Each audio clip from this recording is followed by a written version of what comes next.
Ya, Assalamualaikum warahmatullahi wabarakatuh.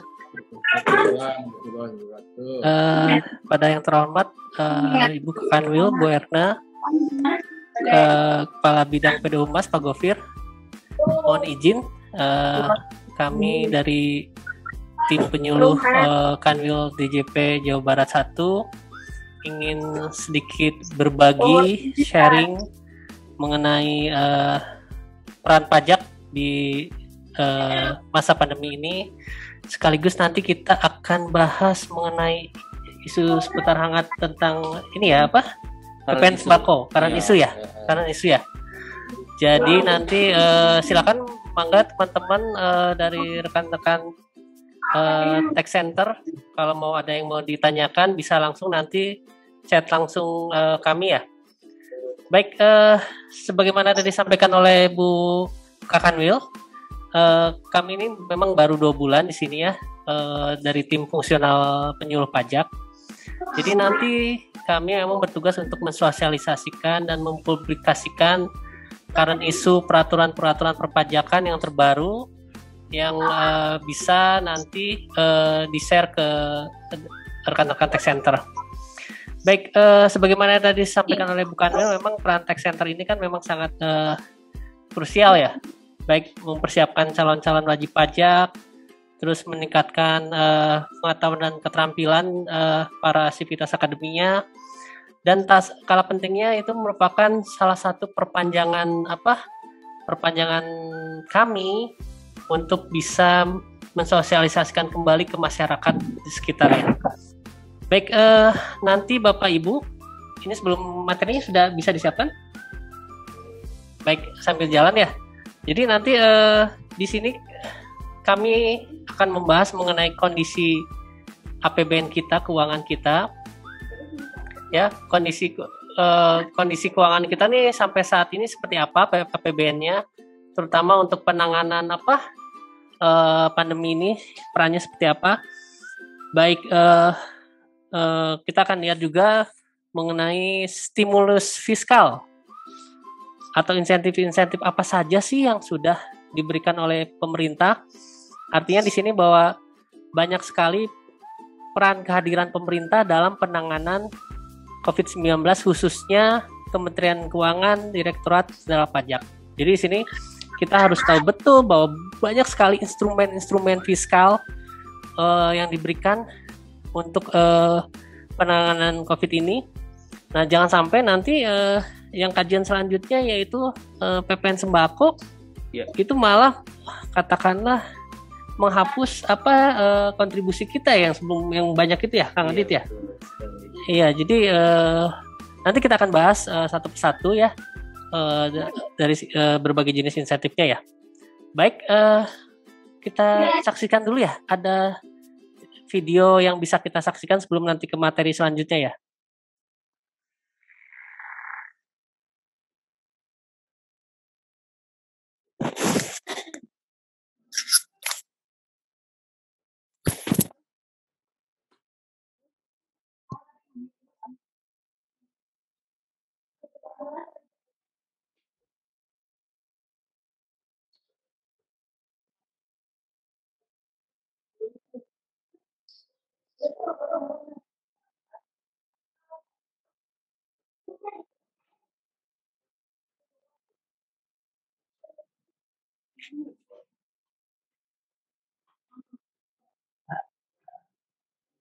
Tadi sensornya kan sebelum.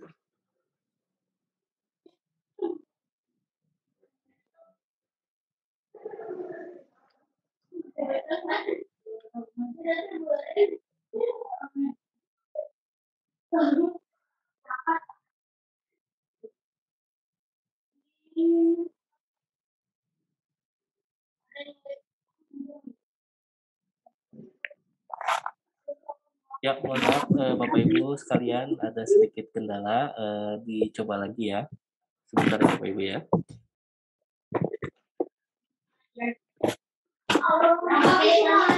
Ya, sambil videonya.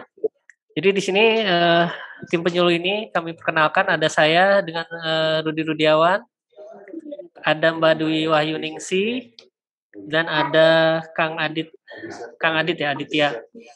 Eh, bagi rekan-rekan tech center nanti yang ingin mensosialisasikan kembali atau memang ingin ada semacam apa seminar kuliah umum, jangan ragu untuk menghubungi Kanwil DJP Jabar 1 termasuk kami. Kami selalu siap untuk mendampingi bahkan memberikan apa materi ya untuk disosialisasikan kembali ya.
Baik, Bapak Ibu, rekan-rekan dari Tech Center semuanya, kita awali pemaparan pada pagi ini dengan kondisi situasi COVID di Indonesia, update per tanggal 23 Juni tahun 2021. Itu kasus yang terkonfirmasi positif di Indonesia sudah mencapai 2.033.421 orang atau naik sebesar 15.308 orang ya. Namun untuk kasus sembuh juga naik. Sekarang posisinya adalah 1.817.303. Ada kenaikan sebesar 7.167. Dan yang meninggal juga sayang sekali mengalami kenaikan. Posisi sekarang yaitu 55.594 orang atau naik 303 orang. Namun kita juga harus optimis karena data vaksinasi COVID untuk vaksinasi yang pertama itu sudah mencapai 24.358.826 dengan dari target 40.349.49, sedangkan vaksinasi kedua baru 12.640.041.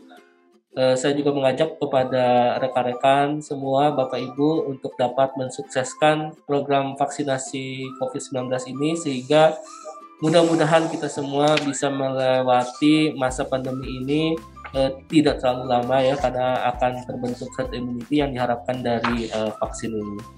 Dan dari situasi COVID ini kita harus lebih waspada, apalagi akhir-akhir ini seperti Bu Kamil bilang sekarang sudah mulai mengkhawatirkan. Kita harus perketat lagi protokol kesehatan kita dan jangan lupa menerapkan 5M. Kemudian untuk anggaran dan pendapatan belanja di Indonesia, belanja negara dianggarkan 2.750 triliun, di mana pendapatan negara dianggarkan 1.743.6 triliun. Sisanya diambil dari pembiayaan sebesar 1.006,4 triliun. Nah, dari pendapatan negara yang dianggarkan sebesar 1.743,6 triliun ini berasal dari perpajakan yaitu 1.444,5 triliun atau sekitar 82% dari pendapatan negara itu berasal dari pajak. Kemudian penerimaan hibah sebesar 0,9 triliun dan penerimaan negara bukan pajak 298,2 triliun.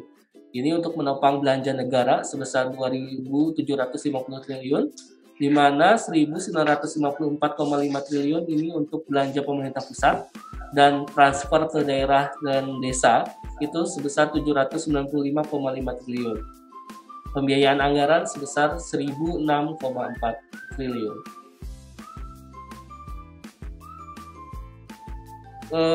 Rincian alokasi APBN 2021 ini untuk pembangunan TIK dianggarkan sebesar 26 triliun, pendidikan sebesar 550 triliun, kesehatan 169,7 triliun, perlindungan sosial 408,8 triliun, infrastruktur 417,4 triliun, ketahanan pangan sebesar 99 triliun, dan pariwisata 14,2 triliun. Jadi memang konsentrasinya adalah ke pendidikan dan kesehatan serta perlindungan sosial ya, karena memang itu yang diharapkan dapat membantu masyarakat di masa pandemi ini ya. Kemudian selanjutnya realisasi pengadaan vaksin sampai dengan 31 Mei tahun 2021 ini realisasi sudah mencapai 8,14 triliun atau sebesar 58,48% dari total anggaran 13,92 triliun. Memang masih agak banyak ya, masih belum terrealisasi karena memang volume dosis vaksin yang tiba juga masih belum banyak, yaitu sebesar 37,78 juta atau 48,82% dari target volume 77,38 juta dosis vaksin. Kita harapkan sama-sama bahwa target vaksin ini bisa selesai, bisa rampung dengan jangka waktu yang tidak terlalu lama, sehingga kita semua bisa terhindar dari pandemi COVID-19 ini ya. Untuk realisasi pendapatan negara sampai dengan 31 Mei tahun 2021, realisasinya adalah 726,4 triliun, di mana penerimaan pajak sebesar 459,6 triliun, penerimaan negara bukan pajak 167,6 triliun, dan kepabeanan dan cukai sebesar 99,3 triliun. Sedangkan untuk realisasi belanja negara sampai dengan tanggal 31 Mei 2021 ini kita sudah mengeluarkan 945,7 triliun, di mana untuk belanja pemerintah pusat sebesar 647,6 triliun, yang terdiri dari belanja kementerian atau lembaga 359,8 triliun dan belanja non kementerian atau lembaga 287,9 triliun. Untuk transfer ke daerah dan dana desa mencapai 298 triliun. Untuk ke daerah itu sebesar 275,7 triliun dan dana desa sebesar 22,3 triliun. Ya, jadi kalau tadi kita lihat ya, berarti kan memang peran APBN sendiri kan fungsinya banyak ya Kang Adit ya. Betul. Kalau kita lihat ada terutama pendidikan, kesehatan itu memang sangat besar ya, besar. Belum lagi subsidi, betul. Terus belanja dan transfer ke daerah memang cukup mendominasi ya. Betul. Jadi seperti tadi yang Kang Adit bilang bahwa memang kita butuh pembiayaan sangat besar. Kalau kita lihat komposisi APBN sendiri hampir 70% sampai 80% pendapatan negara diperoleh dari pajak. 82%. Malah 82% ya? Betul. Ya, jadi bukan 70-80, malah 82%. Bapak Ibu, bahwa komposisi pendapatan di APBN itu didominasi 82% dari pajak. Ini pun, ya kalau kita lihat tadi, untuk pembiayaan ternyata masih kurang, sekitar 1.000 sekian ya? Ya, 1.006 triliun. 1.006 triliun masih kurang Bapak Ibu ya. Nah kalau kita lihat nih, ada di media massa nih, sampai kita utang dalam seminggu terakhir nih kita menambah utang 24,6 triliun. Sehingga total utang pemerintah ya sampai minggu ini itu sekitar 6.500 dan masih terus kita berhutang ya. Kenapa? Karena memang kondisi APBN kita sendiri itu masih butuh butuh terus masukan, bukan hanya dari pajak. Akhirnya kita harus berhutang. Betul. Itu mau nggak mau ya Kang Adit, artinya karena memang kondisinya memang kita lihat tuh kayak ada berita corona mengganas, kolaps di rumah sakit Jakarta mau kolaps, terus Wisma Atlet juga mau kolaps ya. Di Bandung juga begitu ya. Udah mau bentar lagi kan? Betul. Ya artinya sekarang kita fokus pemerintah tentunya di kesehatan, penanganan pandemi ya. Dan ini butuh biaya yang sangat luar biasa, baik itu vaksinasi, terus pengobatan, iya. Belum lagi tenaga kesehatannya. Iya betul. Kita juga harus memberikan insentif kepada tenaga kesehatan iya. yang sedang berjuang di garda terdepan untuk menyelamatkan di nyawa kita ya. Ya paling taruhannya nyawa ya, betul. Taruhannya nyawa ya. Artinya mereka kalau misalnya masa gratis gitu kan, iya. Nggak dibayar ya. Logikanya kan pasti harus harus ada stimulus ya bagi para tenaga kesehatan itu ya. Betul. Jadi kembali lagi bahwa kalau kita terlalu ketergantungan dari hutang itu sangat berat ya Bapak Ibu ya. Jadi memang perlu partisipasi lain atau peningkatan peningkatan penerimaan dari pajak. Betul. Makanya itu mungkin pemerintah pun di satu sisi dia memberikan insentif. Iya. Kalau memberikan insentif itu praktis penerimaan pajak akan berkurang ya. Iya. Insentif ya, insentif PPh pasal 21 itu praktis nanti penerimaan pasal 21-nya juga akan berkurang. Iya. Ya kan? Terus insentif PP 23 UMKM. Betul, UMKM. Ditanggung pemerintah. Iya. Ya kan? Di satu sisi pasti penerimaan dari sektor UMKM pajaknya akan berkurang. Betul. Belum lagi ada diskon terakhir 50%. Iya. PPh badan. Praktis akan berkurang di satu sisi. Jadi kalau Bapak Ibu tax center perhatikan bahwa memang kalau kita memberikan insentif pasti di satu sisi penerimaan pajak pun akan berkurang. Nah, nanti kita akan bahas selanjutnya, Mangga. Kenapa kita harus memberikan insentif, Bapak Ibu ya?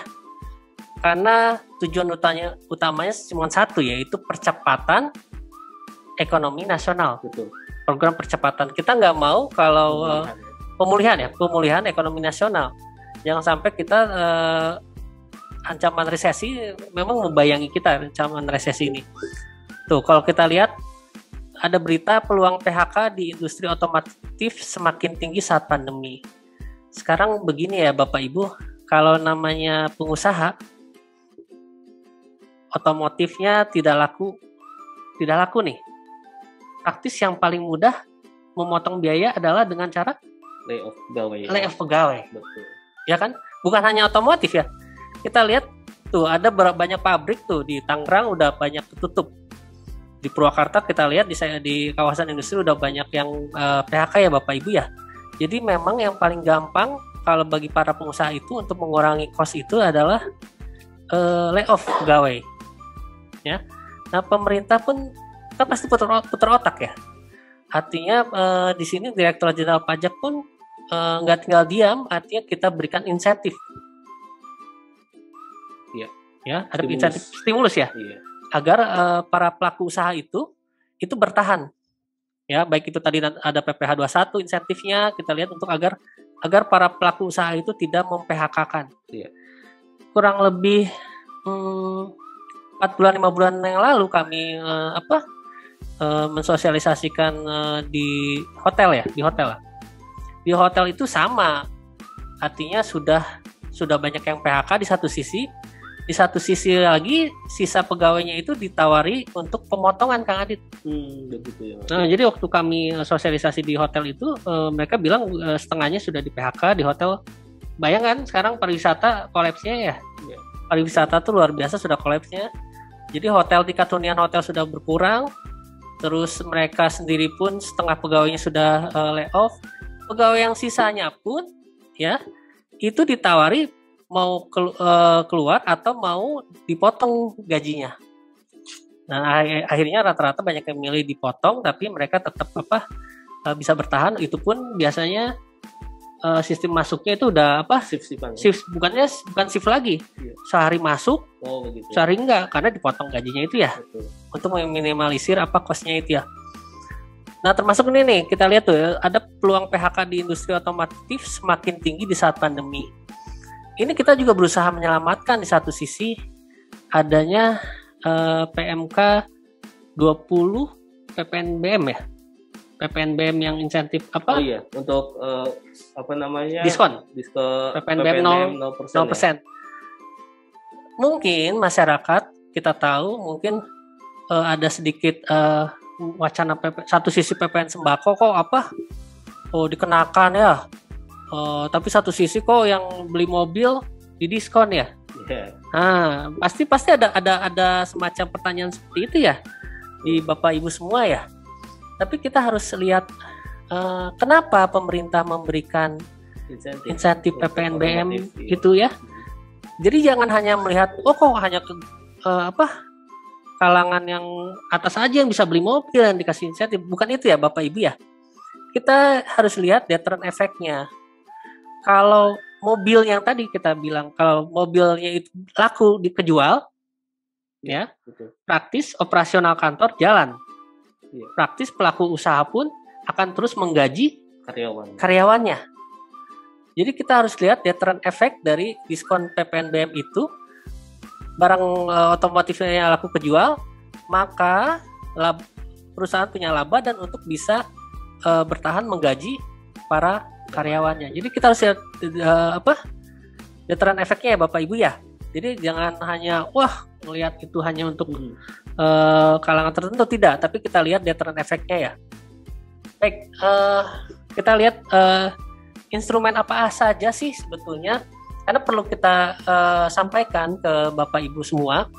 Yang tadi di awal jangan sampai gara-gara ada wacana apa tadi PPN sembako, semua insentif yang diberikan oleh pemerintah itu jadi hilang dilupakan ya. Padahal sebenarnya banyak sekali ya insentif dan fasilitas pajak yang sudah diberikan oleh pemerintah ya. Kita bahas ya. Nah ini buktinya Bapak Ibu ya. Dari semenjak tahun lalu 21 Maret 2020 ya sudah mulai corona udah mulai mengganas, kita sudah melakukan PMK 23, yaitu untuk insentif pajak untuk wajib pajak terdampak wabah virus corona. Kita lihat starting Maret tahun lalu itu memang sudah mulai banyak industri yang terpukul ya, maka kita keluarkan PMK 23. Betul. Kalau nggak salah di awal-awal tuh hanya ratusan sektor usaha yang diberikan. Setelah itu kita update lagi di PMK 44, kalau nggak salah nambah jadi 1.000 sektor usaha. Jadi ada 1.000 lebih sektor usaha yang kita banyak. Jadi akhirnya kita perpanjang di PMK 44, bahkan sampai PMK 86 itu diperbanyak lagi sektor usahanya. Ya, ada berapa 1.000 sampai 1.000 sekian clue ya sektor usaha yang kita berikan insentifnya. Tuh, kalau kita lihat perjalanannya hampir tiap bulan itu kita keluarkan instrumen-instrumen fiskal yang bisa membantu para pelaku usaha, termasuk kalau kita lihat bahwa secara garis besar itu ada yang namanya insentif PPh 21 ya, ditanggung pemerintah. Itu kan tujuannya yang tadi ya Kang Adit, untuk agar pelaku usaha itu tidak melayoffkan karyawannya. Jadi PPh 21 yang ditanggung pemerintah, maka pemerintah memberi insentifnya berupa cash malah ya. Iya. Jadi pasal 21-nya ditanggung pemerintah, dan yang seharusnya disetor ke pemerintah itu diberikan cash langsung kepada karyawannya. Nah, di peraturannya seperti itu. Tujuannya itu kembali lagi untuk mempertahankan pegawainya serta untuk meningkatkan daya beli masyarakat. Itu kuncinya ya Bapak Ibu ya. Jadi insentif PPh 21 itu ya betul kata Kang Adit tadi, untuk mencegah PHK, satu sisi juga agar si karyawannya juga itu punya daya beli ya. Betul.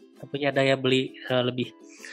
Secara garis besar yang kedua ada juga insentif PPh final usaha mikro UMKM. Ya. Ini rata-rata di instrumen ini juga sama, diaturnya juga ada PPh final ya. Biasanya 0,5% ya UMKM itu ya Bapak Ibu ya. Jadi kita tahu UMKM juga kan banyak yang terpukul ya Bapak Ibu ya. Banyak salon yang tutup, banyak usaha toko-toko yang karena daya beli masyarakat juga sudah berkurang, toko-toko juga tutup ya sektor UMKM. Padahal sebenarnya UMKM juga termasuk penggerak juga ya. Betul, penggerak juga.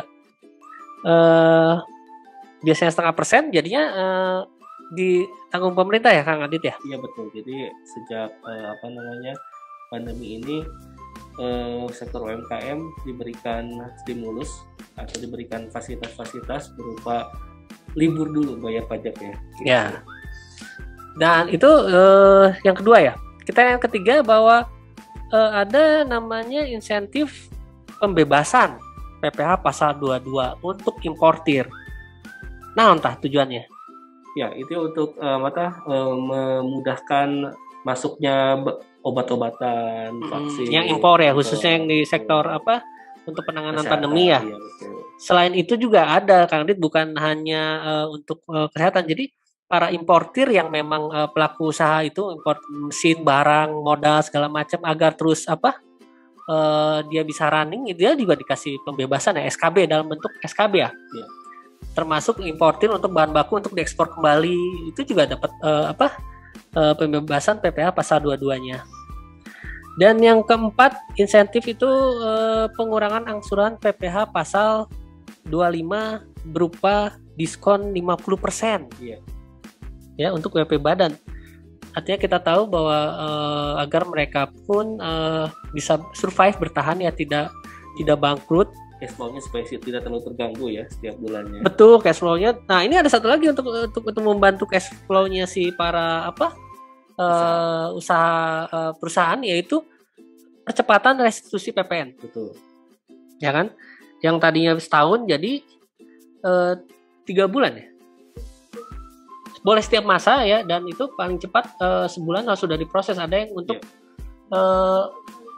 nilai LB-nya itu 5 miliar. Iya. Betul ya? Naik. Nah, itu jadi kalau misalkan suatu perusahaan itu nilai lebih bayar PPN-nya itu di bawah 5 miliar, maka diprosesnya dalam jangka waktu 1 bulan ya. Iya. Melalui prosedur pengembalian pendahuluan ya.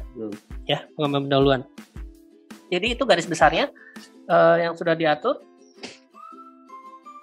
Selanjutnya kita akan lihat, nah ini ya yang tadi kita bahas ya, berbagai insentif. Kita lihat ada PMK 23 untuk wajib pajak terdampak wabah virus corona. Terus ada Perpu nomor 1 kebijakan keuangan negara dan stabilitas sistem keuangan dalam rangka menghadapi ancaman membahayakan perekonomian nasional. Terus ada PMK 28 pemberian fasilitas barang dan jasa yang diperlukan dalam rangka pandemi coronavirus disease. Nah, PMK 28 itu lebih ke arah cikal bakalnya PMK 239 sekarang ya? Iya, betul. Jadi di 28 itu khusus yang kalau sifatnya impor atau pengadaan untuk pandemi kayak vaksin, obat-obatan, terus peralatan medis itu diberikan insentif. Termasuk di sini nakes ya? Imbalan PPh 21 ya. Oke, kita sama PMK 44. Nah, kenapa ini kok hampir instrumen ini hampir diupdate terus sama pemerintah?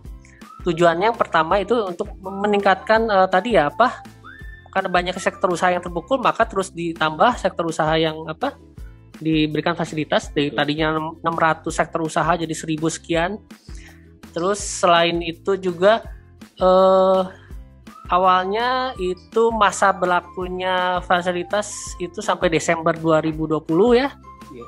Terus diperpanjang sampai Juni 2021. Ya, Juni ya. Nanti akan diperpanjang lagi. Nah, ini juga ada kabar baru lagi. Udah ada PMK-nya belum ya? Belum ya? Tapi Bu Menteri sudah men-state. Iya, betul. Ya, men-state ya Bapak Ibu bahwa nanti mungkin akan diatur lagi di PMK. Bu Menteri sudah men-state bahwa akan diperpanjang lagi sampai akhir tahun ini. Makanya ini banyak update peraturan Menteri Keuangan, ya itu dia tadi, karena masa berlakunya terus diperpanjang terus ya. Iya. Ya kita sih berharap mudah-mudahan, karena Bu Menteri bilang sampai akhir tahun, mudah-mudahan pandeminya juga sudah cukup sampai akhir tahun aja ya. Iya. Nggak usah berlanjut ketika semua warga negara kita sudah divaksin semua ya. Oke, kita selanjutnya. Nah, ini banyak ya. Tadi yang terakhir itu, ada yang terakhir tuh, ada PMK yang terakhir ya. PP nomor 29 tahun 2020. Terus ada Undang-Undang Cipta Kerja. Nah, kita lihat tuh ada pemberian fasilitas PMK 239 yang pembaruan dari tadi ya PMK 28 ya. Terus ada PMK 20 yang tadi PPNBM kendaraan bermotor. PMK 21 itu untuk membantu agar daya beli masyarakat membeli rumah juga naik lagi ya. Iya. Terus ada lagi yang untuk koran kertas itu PMK 125. Jadi agar industri surat kabar, media bisa survive ya. Makanya diberikan fasilitas 125 ya. Pembebasan PPN atas impor dan atau penyerahan kertas koran atau kertas majalah. Jadi media massa juga bisa survive. Ya, bisa survive ya. Jadi banyak sektor yang kita berikan insentif ya. Selanjutnya. Nah, ini dia yang tadi kita sampaikan ya. Nah, jadi Bu Sri Mulyani, Bu Menteri Keuangan sudah men-state bahwa insentif pajak akan diperpanjang lagi sampai akhir 2021 ya. Yang tadi kita sudah sampaikan. Kenapa begitu banyak instrumen dan update PMK itu karena terus-terusan insentif ini diperpanjang melalui alat PMK ini.